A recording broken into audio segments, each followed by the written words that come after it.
Otra vez, buenos días en Colombia, buenas noches ya en Alemania. Y continuamos ahora con las últimas dos ponencias del día de hoy. La primera ponencia de la señora Valentina Prinz de la Universidad de Cartagena, y ella da su intervención sobre el tema estudio de los mensajes de WhatsApp como prueba documental en los procesos judiciales. Hola, buenas tardes a todos.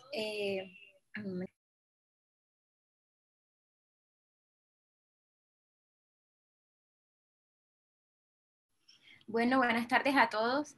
Primeramente, muchas gracias a la Universidad de Kiel por invitarnos, a la Universidad de Cartagena por hacer propicio este espacio y a mi semillero Ciencia y Proceso por el apoyo. Mi ponencia, como ya lo dijeron, la he llamado Estudio de los mensajes de WhatsApp como prueba documental en los procesos judiciales. Para empezar y para introducirles sobre el tema, les daré unos ejemplos en los cuales podría utilizarse esta prueba en un procedimiento judicial. El primer ejemplo es en materia de familia. Si alguno de los progenitores de un niño, ya sea la madre o el padre, que tenga la custodia del niño, le impide al otro padre que no tiene la custodia ver al niño, entonces eso puede ser base para que se dé ese cambio de custodia. Imaginemos esta conversación. Un padre le describe al otro que a qué hora pasa por los niños y el otro padre le responde, ¿sabes qué? No los vas a ver. Corren por mi cuenta y haz lo que quieras. Esto es una situación muy común. Imaginen ahora que eso queda como evidencia en un chat de WhatsApp y se ha llevado ante un juez.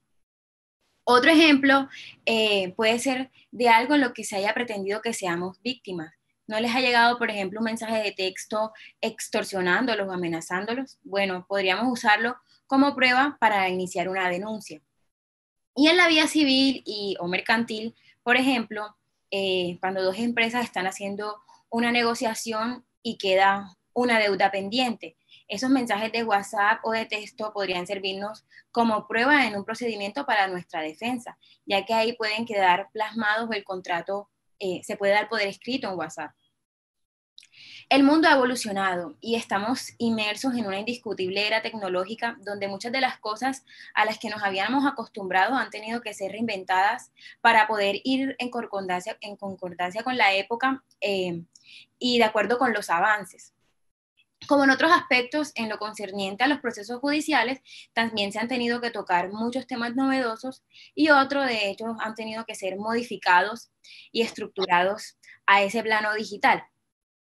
Actualmente es muy extraño que encontremos una persona que no use WhatsApp. Incluso a diario acontecemos situaciones que son discutidas o habladas por esta plataforma que dejan en evidencia algunas afirmaciones de gran relevancia, razón por la cual una captura de pantalla de esa conversación podría ser quizás una prueba documental de radical importancia en algún caso.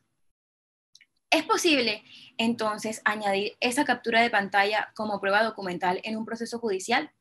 En esta pregunta voy a ahondar mi tema y se va a desarrollar mi ponencia. Con esta pregunta-problema que iré resolviendo a lo largo pues, de esta. Para empezar, es necesario que sepamos algunos puntos y palabras claves.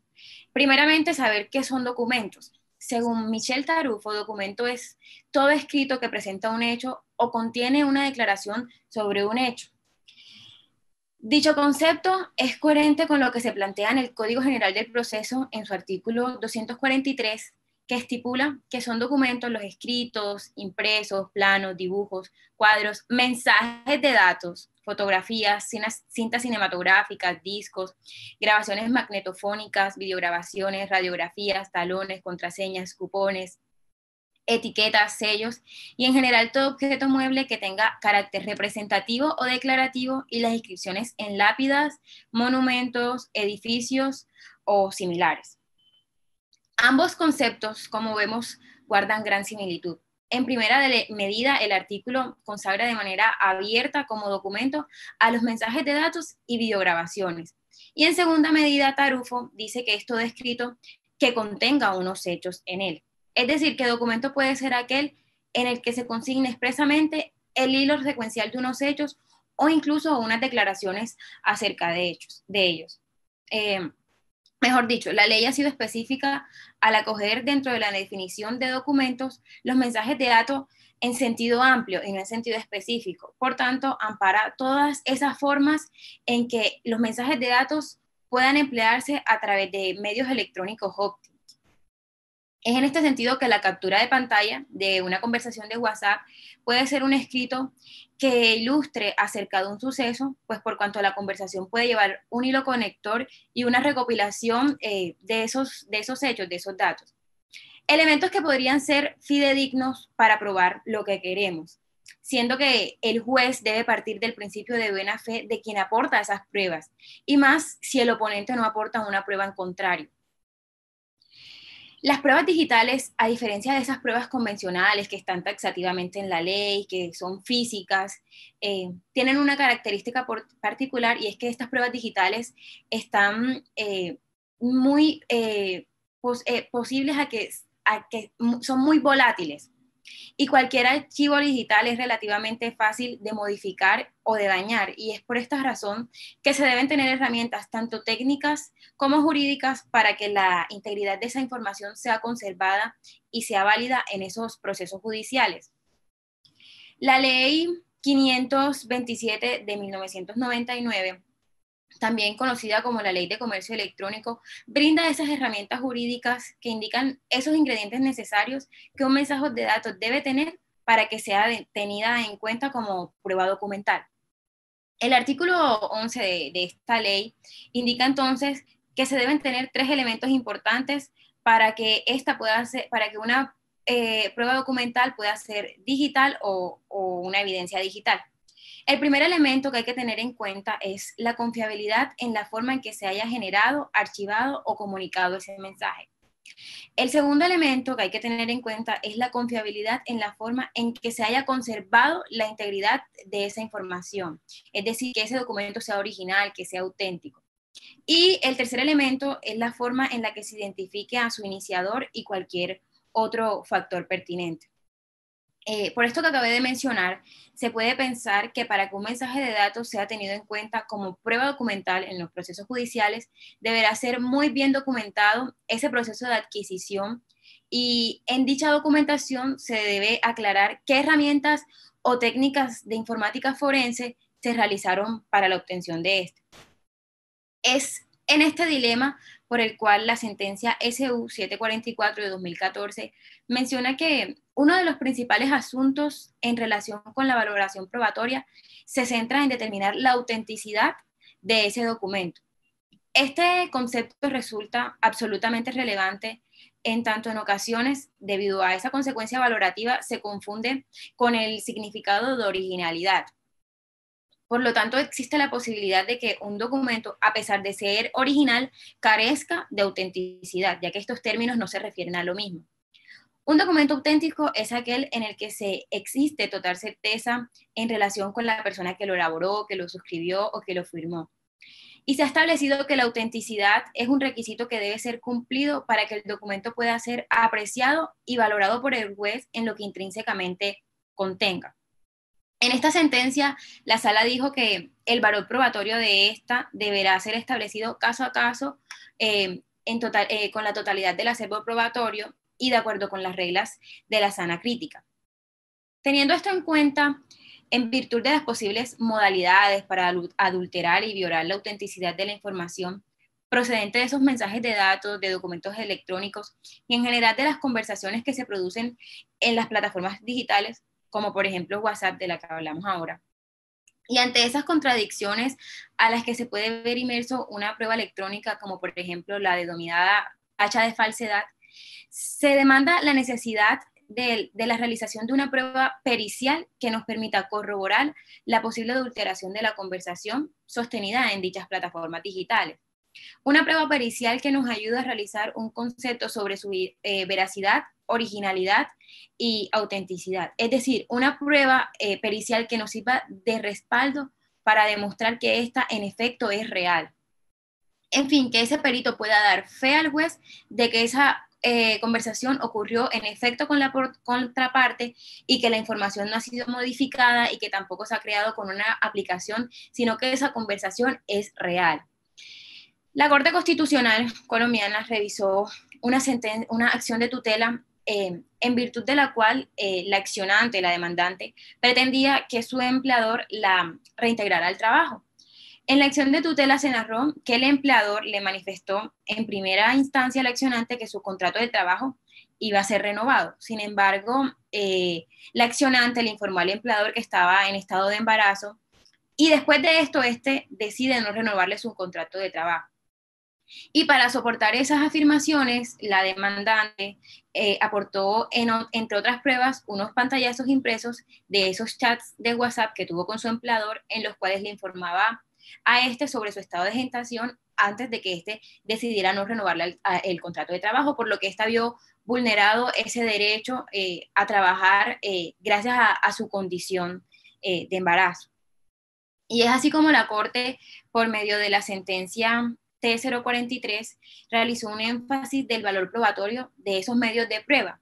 Y para esto hizo referencia a análisis académicos sobre las exigencias de la producción, corporación, la contradicción y la valoración de elementos probatorios extraídos de esas plataformas o aplicativos virtuales, pues para diferenciarlos de las simples capturas de pantalla que permiten obtener una representación de eso que sucede en el mundo virtual. La Corte indicó que la prueba electrónica es cualquier prueba presentada informáticamente y que está compuesto por dos elementos. Uno material que depende del hardware, que es la parte física de la prueba, como por ejemplo el equipo de celular, es decir, que debemos entregar el equipo en físico para poder mostrar esto. Y por otro lado, uno intangible que es el software, representado en metadatos y archivos electrónicos que son modulados a través de unas interfaces informáticas. Por lo tanto, la Corte Constitucional considera como prueba electrónica los documentos electrónicos, los correos electrónicos, los mensajes de texto, los sistemas de video, entre otros, siempre y cuando cumplan estos dos elementos que acabé de mencionar. En esta medida, si bien los mensajes de texto enviados a través de la aplicación de WhatsApp podrían constituir una prueba electrónica en un proceso, no sucede lo mismo con las capturas de pantallas obtenidas de esta aplicación, ya que para la Corte no es lo mismo entregar el teléfono en físico, el celular, que entregar una captura de pantalla de esta conversación, una captura de pantalla impresa de esta conversación. Lo anterior, toda vez que esa captura de pantalla es solo una representación digital o impresa de lo que debería ser visible en ese celular o en cualquier otro dispositivo de salida virtual a través de ese software, que en todo caso esa prueba puede ser manipulada fácilmente mediante un programa de edición. Es por esto que la Corte Constitucional concluye que esos pantallazos de esos chats de WhatsApp son una simple representación física o digital de un hecho que se presentó de manera virtual y que no permite determinar plenamente la ocurrencia de este. Y es por esto que señala que esos constituyen solamente una prueba de indicio sobre si un determinado documento fue transmitido de manera electrónica a un destinatario y se debe realizar, por tanto, esa prueba se debe analizar de manera conjunta con otros medios probatorios. Es decir, que no la podrán tener en cuenta como prueba por sí sola. Esto, lo que he dispuesto anteriormente, ha generado una discusión que se ha venido desarrollando hasta nuestros días, por cuanto desde la entrada en vigor del Código General del Proceso, de conformidad con el artículo 243, se le dio valor de prueba documental a esos mensajes de datos. En México, por ejemplo, que ha sido pionero en legislar este tema, ha regulado la posibilidad de ofrecer como pruebas esos mensajes de datos. Y México guarda relación en cuanto a lo que dice la Constitución, la Corte Constitucional en Colombia, por cuanto en el artículo 210A del Código Federal de Procedimientos Civiles desprenden 4 principios para ofrecer como prueba un mensaje de datos en soporte electrónico. El primer principio que ellos tienen es probar la fiabilidad del método. El segundo principio que tienen es probar si el mensaje de datos es atribuible a persona alguna. El tercero es probar si la comunicación es accesible para una posterior consulta. Y el cuarto principio es valorar si la comunicación se ha conservado íntegra. Entonces, para ellos, la forma idónea de obtener como prueba un mensaje de WhatsApp es ofreciendo, como lo quiere la Corte Constitucional en Colombia, una inspección al celular asistida de un perito en informática o un perito en la tecnología de la información que se trate. Entonces, en México, por ejemplo, al perito en el juicio le pueden preguntar que diga el perito si es fiable el método en el cual fuera volada la comunicación, que diga el perito si es atribuible a algún remitente esa comunicación, y el perito pues únicamente podrá decir que la comunicación es atribuible en efecto al número telefónico que allí se muestra. Entonces ya sería cuestión, ingenio del litigante, probar que ese número sí corresponde a la persona que dicen, por ejemplo, preguntándole a una compañía telefónica a nombre de quién está ese número, o diciéndole a testigos que, valga la redundancia, den testimonio de que ese número efectivamente corresponde a la persona que se quiere demostrar.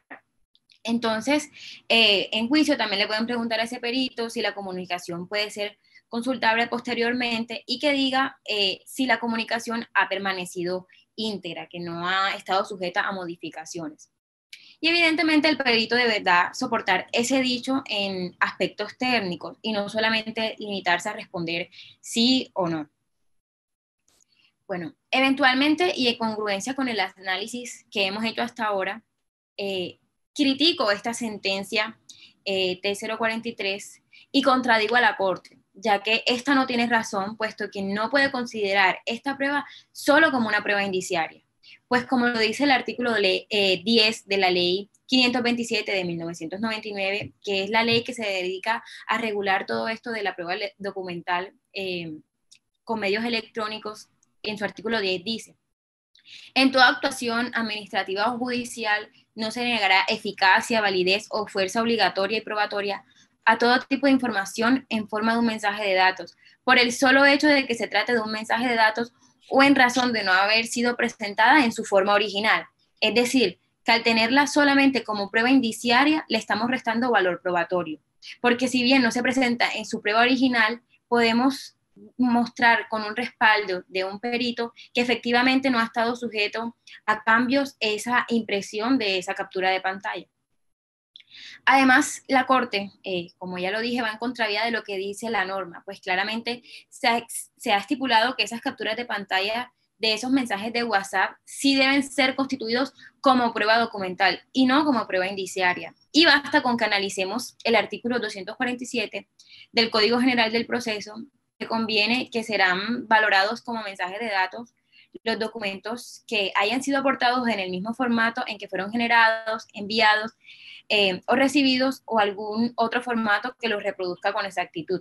Y que la simple impresión en papel de un mensaje de datos será valorada de conformidad con las reglas generales de los documentos. Es decir, que en efecto, como vemos, sí se puede aportar una impresión de un chat de WhatsApp como prueba documental a un proceso y deben tenerlo en cuenta como prueba documental, no como prueba indiciaria. Es decir, le deben dar gran valor a esta.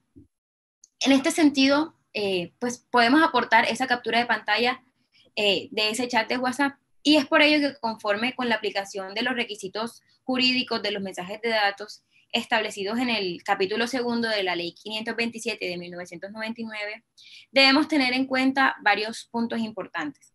El primer punto es que podemos entonces aportar la impresión de una captura de pantalla y agregarla como prueba documental al proceso, teniendo en cuenta que el juez en efecto debe presumir la buena fe de las partes y por tanto la veracidad de dicho documento, toda vez que la ley así lo ha permitido. Sin embargo, aunque este documento sea válido, no quiere decir que la contraparte no pueda objetar su veracidad. Y aún así, si lo hace, no quiere decir que esta objeción sí o sí vaya a prosperar. La parte pues, que aporta el documento tendrá la responsabilidad de aportar un documento que sea real, que sea auténtico, que sea legítimo y que sea original, que no tenga alteraciones, porque de ser así, su credibilidad podría perder peso ante ese juez. El Código General del Proceso, en el artículo 244, estipula que documento auténtico es aquel del que existe certeza sobre la persona que lo ha elaborado, manuscrito, firmado, o cuando existe certeza respecto a la persona a quien se atribuya ese documento. Y es por esto que para darle aún más validez o fuerza probatorio a este documento, podemos también entregar una prueba pericial de respaldo, con la cual un licenciado en sistemas que esté autorizado como perito por el tribunal nos puede ayudar a emitir un concepto sobre dicha originalidad. Es decir, que esa prueba sea presentada en su forma original, que sea íntegra y que no contenga alteraciones. El segundo punto que hay que tener en cuenta, y para finalizar, se debe probar la autenticidad de ese documento. En otras palabras, que la norma conste por escrito, que tenga presencia de una firma o que se haya podido identificar a la persona con la que se habló en el chat. Para esto, como lo dije en el caso de México, se tendría que probar la titularidad de la línea telefónica a las que están relacionados los mensajes, por lo que podríamos solicitar al operador telefónico que certifique quién es el titular de esa línea. Y siendo este el posible responsable de esas afirmaciones o negaciones que se hayan realizado por ese medio vinculados en los mensajes de WhatsApp. Muchas gracias.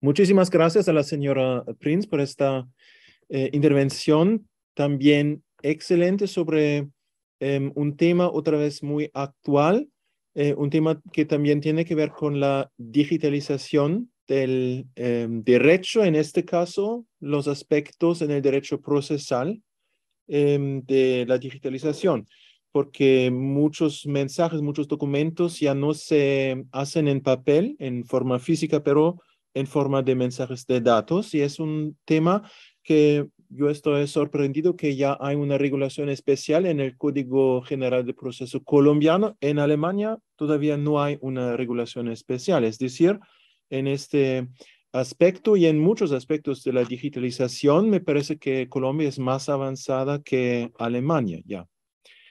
¿Hay preguntas en cuanto a este tema? Quería decir que además de que el Código General del Proceso lo regula, también hay una ley que lo estipula y lo explica todo, que es la ley que mencioné, que es la ley 527 de Sí. 1999. Entonces, ahí están como toda la reglamentación que debemos tener en cuenta para que esa prueba la pueda tener el juez en cuenta y pueda tener fuerza probatoria, para que podamos mostrar algo. Sí, es más o menos la combinación del Código General de Proceso y de esta ley especial, ¿no? Que forma Exacto. más o menos el conjunto de esta regulación. ¿Hay preguntas de parte del auditorio? Preguntas.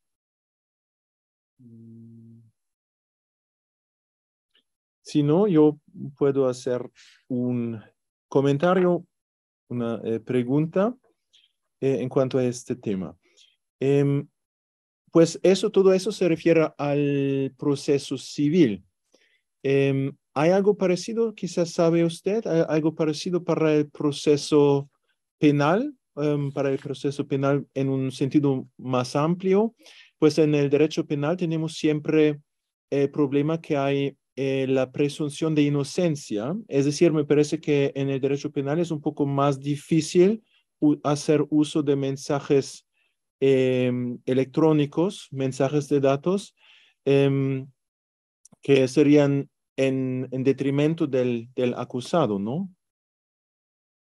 De hecho, aquí en Colombia, digamos, el Código General del Proceso muchas veces es aplicable a otras materias o a otras jurisdicciones, como por ejemplo la penal. Yo digo que aunque eso creo, o puedo afirmar que no está estipulado en la parte penal, se podría aplicar y podríamos dar del respaldo, pues, esa prueba pericial, pues, que es una persona que es muy estudiada en un tema, para que diga que efectivamente nosotros estamos hablando de una prueba que es auténtica, que no ha sido sujeta a variaciones, que no ha sido cambiada, que efectivamente se dio por WhatsApp y lo más importante, que efectivamente se dio con la persona, con la contraparte. Y eso también de pronto en el derecho penal podría ser más que todo con videograbaciones que puedan demostrar de pronto un hecho, no sé, me robaron y en ese momento yo estaba grabando, me hurtaron y quedó ahí filmado.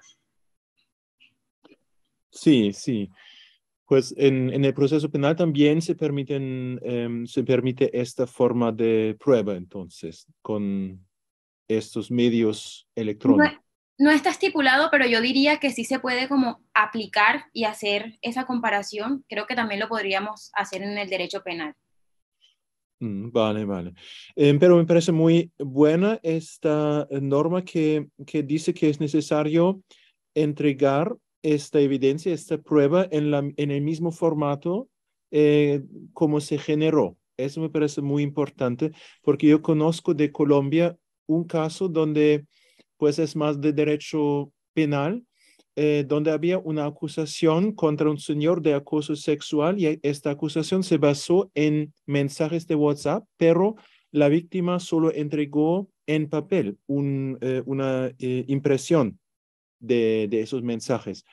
Y pues yo tengo entendido que eso no sería suficiente para un proceso, según estas normas del Código General de Proceso, porque habría sido necesario presentar más o menos el original, ¿no? De los mensajes en el celular. Eso es lo que quiere la Corte Constitucional, que ha dicho, pero va, digamos, en contravía con lo que dice la norma, porque la norma nos está diciendo que sí podemos entregar una impresión de un screenshot de esa chat, pero obviamente que no esté sujeto a modificaciones. Pero como sabemos que eso puede ser adulterado de muchas formas, tenemos aplicaciones con las que podemos cambiar, entonces por eso entregamos esa impresión de esa captura de pantalla, de una conversación que se dio en WhatsApp, y para darle más credibilidad aún a esa prueba, podemos entonces acudir a un perito que certifique que lo que nosotros estamos imprimiendo en efecto es real y está en ese mismo formato en que se dio. Sí, vale. Entonces, en este caso, el magistrado, el juez, haría uso de un perito, ¿no? Para probar la autenticidad.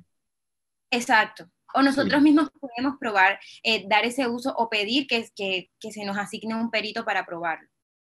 vale, vale. Hay otra pregunta en el chat. em, que dice, en Colombia existe libertad probatoria.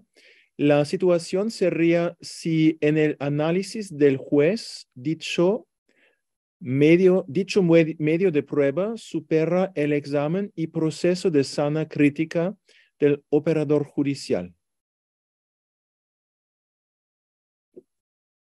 Pues quizás quiere comentar eso, porque es que yo no conozco estas reglas del derecho colombiano.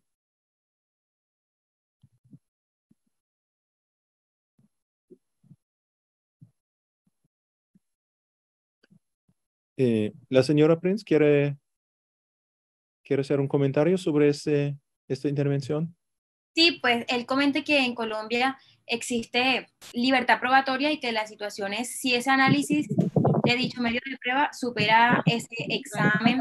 Entonces, es como que ese análisis efectivamente sea contundente, que nos lleve a demostrar esa veracidad de esa prueba. Creo que eso es lo que él quiere comentar. Vale, vale, entiendo. ¿Hay más preguntas de parte de los participantes? Si hay otra pregunta. Digamos, en un caso hipotético, creo que mencionaste el tema de que un número, digamos, se puede preguntar a la compañía telefónica a quién le corresponde el número. Si dijéramos, le corresponde a la persona X y por cualquier razón la persona dejó el celular abierto y alguien escribió un mensaje que puede comprometer a la persona. ¿Qué sucede, digamos, en esos casos, digamos? Porque adicionalmente yo creo que la Corte también, digamos, revisa también el tema de que actualmente es muy fácil modificar, digamos, estos mensajes de datos, pero en esos casos también, digamos, hipotético en el caso que estoy planteando, si corresponde con la persona el número y todo lo demás, pero no fue la persona quien escribió el número, perdón, el mensaje. ¿Qué sucede, digamos, o si se han visto esos casos? Yo creo que sí, o ¿qué podrías comentar al respecto? Bueno, yo no he leído alguna sentencia donde se haya dado ese caso, pero la carga, cada parte tiene la carga de la prueba. Entonces, la contraparte pues ya tendría la carga de la prueba de objetar esto y demostrar lo contrario, demostrar que en efecto ella no fue la persona que escribió el mensaje, que fue otra persona que la escribió y que por tanto eso no debe tener validez porque él no fue el titular de eso. O que de pronto sí, en algún momento le hurtaron el teléfono y por tanto esto sucedió, tú tendrás ya la carga de la prueba para objetar esa situación y demostrar lo contrario. Sí. Perfecto, muchas gracias. Muchísimas gracias otra vez. Y quizás un último comentario de mi parte. Ya dije que me parece que Colombia en el área de digitalización y normas especiales para la digitalización es más avanzada que Alemania.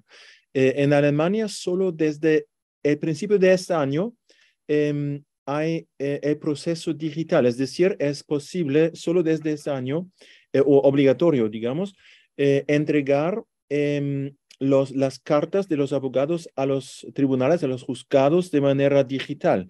Antes era todavía posible hacerlo en papel, pues muy atrasado. Solo desde este año introdujeron la obligación de todos los abogados de entregar sus escritos, sus demandas y todo eso en forma digital a los tribunales.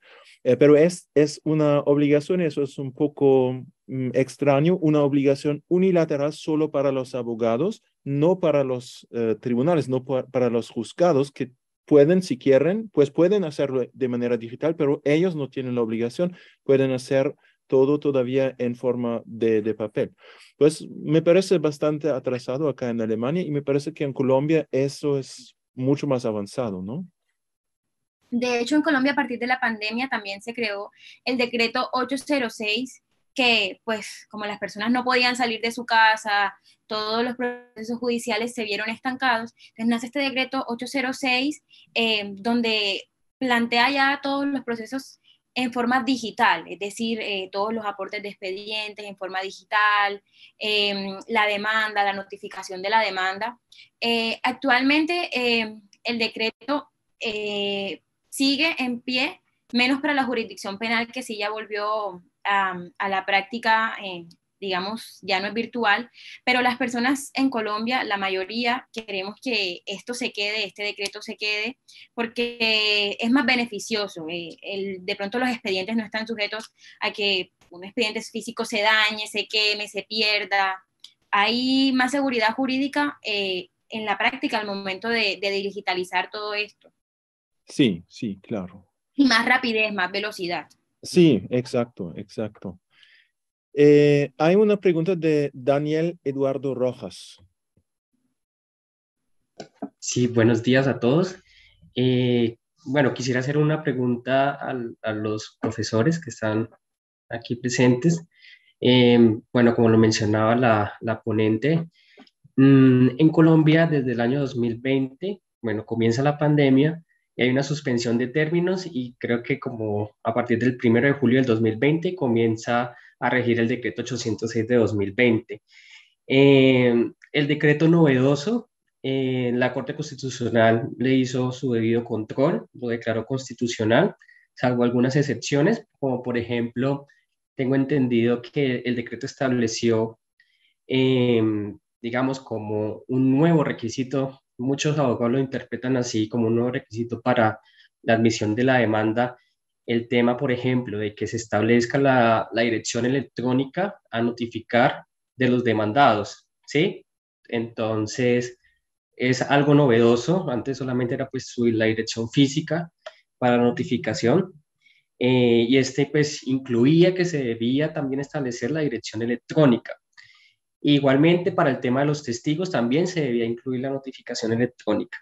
Pues la Corte Constitucional hizo, respecto a los testigos, pues hizo un debido control y dijo que el juez no podría tal vez negar o inadmitir una demanda por esta razón, porque no se establezca la dirección electrónica de los testigos. Quisiera saber, digamos, en Alemania comienza la pandemia, no sé si la situación fue igual, que tal vez se suspendieran los términos y existiera un decreto, ¿no? Temporal, o no sé si tal vez se estableció, pues ahora el decreto 806 es permanente. No sé cuál fue la situación en Alemania, la desconozco, y me gustaría saber también, digamos, en estos puntos que establece unos nuevos requisitos para la admisión de la demanda, si tal vez en Alemania se presentó de igual manera. Eh, Esa es mi pregunta. Sí, muchísimas gracias por esta pregunta. Mm, eh, Creo que, pues, yo tengo entendido que la primera pregunta se refiere a la posibilidad de hacer las audiencias de manera virtual, ¿no? Eso era la pregunta. Por ejemplo, Eh, en cuanto a testigos y también pues toda la audiencia. Esta posibilidad en Alemania ya existía antes de la pandemia, pero los tribunales, los jueces casi no hicieron uso de eso, muy poco, muy poco. Y en la pandemia, pues hicieron un poco más uso, pero todavía la gran mayoría de los jueces quieren hacer las audiencias de manera presencial. Pues en esta área no hay mucho avance. Y tampoco no había, pues habían una pausa en los tribunales donde casi no habían audiencias, pero después de esta pausa continuaron y casi todos los tribunales, los juzgados siguen con audiencias presenciales, pues hace muy poco uso de esta posibilidad. Quizás un poco más en litigios transfronterizos donde los testigos están en el extranjero y sería muy costoso de viajar a Alemania. En estos casos quizás sí, pero en casos internos, que son puramente nacionales, es mi impresión que los juzgados casi no hacen uso de eso, pero esas reglas ya existen desde mucho tiempo en Alemania, pero pues no son muy, no es muy común el uso de estas reglas. Y la segunda pregunta Sobre era la firma, la, firma electrónica, creo. la firma electrónica, de las demandas. Em, en Alemania El domicilio. instalaron para las demandas em, una plataforma especial para abogados que tiene un estándar muy alto de seguridad, pero es bastante complicado. En mi opinión, no funciona muy bien. Pues es muy complicado porque se necesitan varias autentificaciones para entrar a la plataforma. Se necesita una tarjeta, se necesita una computadora que puede leer esta tarjeta, entonces se necesita un código y otro código. Pues es entendible que lo hacen tan difícil por razones de seguridad, pero no me parece muy avanzado y también la plataforma como tal me mostró una vez un abogado cómo funciona y no es muy moderno, digamos, no es muy moderno. Yo creo que era una empresa francesa que desarrolló eso y cuando introdujeron esta plataforma habían grandes problemas hace más o menos quizás 6, 7 años, grandes problemas técnicos que solucionaron ahora, pero no me parece perfecta esta plataforma. Y sí, pero sí, porque hay tanta seguridad, si un abogado hace un mensaje desde esa plataforma, entonces se reconoce la autenticidad sin firma, no se necesita firma electrónica, porque el acceso a la plataforma es tan difícil con tantos requisitos que una persona que tiene acceso es autentificada y por eso para estas demandas electrónicas no se necesita una firma electrónica, es suficiente que viene de la cuenta de este abogado en esta plataforma. Ok, pero es súper interesante ese dato. En Colombia creo que también hay unos criterios para establecer una firma electrónica. No sé muy bien cuáles son, pero sí hay unos criterios para que pueda ser una firma electrónica de los abogados. Vale, entonces otra vez le agradezco muchísimo por su intervención sumamente interesante.